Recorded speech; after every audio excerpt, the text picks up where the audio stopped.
ನಮಸ್ಕಾರ friends, welcome my channel job Jala. ಇವತ್ತಿನ ವಿಡಿಯೋದಲ್ಲಿ ಕರ್ನಾಟಕ CET ಎಕ್ಸಾಮ್ಗೆ ಅಪ್ಲಿಕೇಶನ್ ಹಾಕಿರೋ ವಿದ್ಯಾರ್ಥಿಗಳ ಹಾಲ್ ಟಿಕೆಟ್ಗೆ ಸಂಬಂಧಪಟ್ಟಂತೆ ಇಂಪಾರ್ಟೆಂಟ್ ವಿಚಾರದ ಬಗ್ಗೆ ಮಾತಾಡ್ತಿದ್ದೀನಿ. ಆದ್ದರಿಂದ ವಿಡಿಯೋನ ಸ್ಕಿಪ್ ಮಾಡದೆ ಎಂಡ್ ತನಕ ನೋಡಿ ಅಂತ ಹೇಳ್ತಾ ಶುರು ಮಾಡ್ತಾ ಇದ್ದೀನಿ. ವಿದ್ಯಾರ್ಥಿಗಳಿಗೆ ಈಗಾಗಲೇ ಗೊತ್ತಾಗಿರ್ಬೋದು, ಆಗಸ್ಟ್ 13ರಿಂದ ತಮ್ಮ ಹಾಲ್ ಟಿಕೆಟ್ ಡೌನ್ಲೋಡ್ ಮಾಡೋ ಲಿಂಕ್ನ KE ಹೋಮ್ ಪೇಜ್ನಲ್ಲಿ ಕಾಣ್ತಾ ಇದ್ದೀರಿ. ಡೌನ್ಲೋಡ್ನ ಹೇಗೆ ಮಾಡ್ಬೋದು ಅಂತ ನಾನು ಹಿಂದಿನ ವಿಡಿಯೋದಲ್ಲಿ ತಿಳಿಸಿದ್ದೆ. ಆ ವಿಡಿಯೋ ಲಿಂಕ್ನ ನಾನು ಡಿಸ್ಕ್ರಿಪ್ಷನಲ್ಲಿ ಕೂಡ ಕೊಟ್ಟಿರ್ತೇನೆ, ಬೇಕಾದರೆ ನೋಡ್ಕೊಳ್ಳಿ. ಅದೇ ರೀತಿ ಕೆಲ ವಿದ್ಯಾರ್ಥಿಗಳು ನಮಗೆ ಕಮೆಂಟ್ ಮೂಲಕ ಕೇಳ್ತಾ ಇದ್ರು, ಎಷ್ಟೇ ಸಲ ಟ್ರೈ ಮಾಡಿದ್ರು ಹಾಲ್ ಟಿಕೆಟ್ ಡೌನ್ಲೋಡ್ ಆಗ್ತಾ ಇಲ್ಲ ಅಂತ. ಈ ಪ್ರಾಬ್ಲಮ್ ಕೆಲ ಬಾರಿ ಸರ್ವರ್ ಬಿಸಿಯಿಂದ ಕೂಡ ಆಗುತ್ತೆ. ಆ ಟೈಮಲ್ಲಿ ನಿಮಗೆ ಹಾಲ್ ಟಿಕೆಟ್ ಡೌನ್ಲೋಡ್ ಆಗಲ್ಲ. ಅದೇ ರೀತಿ ಇನ್ನೊಂದು ಪ್ರಾಬ್ಲಮ್ ಏನು ಅಂದ್ರೆ, ಕೆಲ ವಿದ್ಯಾರ್ಥಿಗಳು ತಮ್ಮ ಅಪ್ಲಿಕೇಶನ್ ಹಾಕುವಾಗ ತಮ್ಮ ಫೋಟೋ ಹಾಗೂ ಸಿಗ್ನೇಚರ್ ನ ಅಪ್ಲೋಡ್ ಮಾಡಿರಲ್ಲ.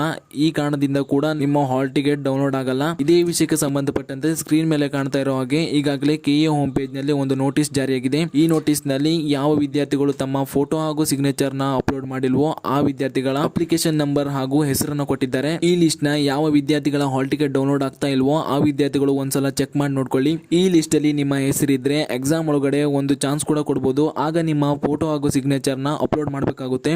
ಈ ವಿಷಯಕ್ಕೆ ಸಂಬಂಧಪಟ್ಟಂತೆ ಮುಂದಿನ ದಿನಗಳಲ್ಲಿ ಯಾವುದೇ ರೀತಿಯ ತಕ್ಷಣ ಮಾಹಿತಿ ಸಿಕ್ಕರೆ ತಿಳಿಸ್ಲಿಕ್ಕೆ ಪ್ರಯತ್ನ ಮಾಡ್ತೀನಿ. ಹಾಗೂ ಈ ವಿಡಿಯೋದಿಂದ ಕೆಲವು ವಿದ್ಯಾರ್ಥಿಗಳಿಗಾದರೂ ಹೆಲ್ಪ್ ಆಗಿದೆ ಅಂತ ತಿಳ್ಕೊಳ್ತೀನಿ. ವಿಡಿಯೋ ಇಷ್ಟ ಆಗಿದ್ರೆ ಲೈಕ್ ಮಾಡಿ ಅಂತ ಹೇಳ್ತಾ ವಿಡಿಯೋನ ಮುಗಿಸ್ತಾ ಇದ್ದೀನಿ. ಧನ್ಯವಾದಗಳು.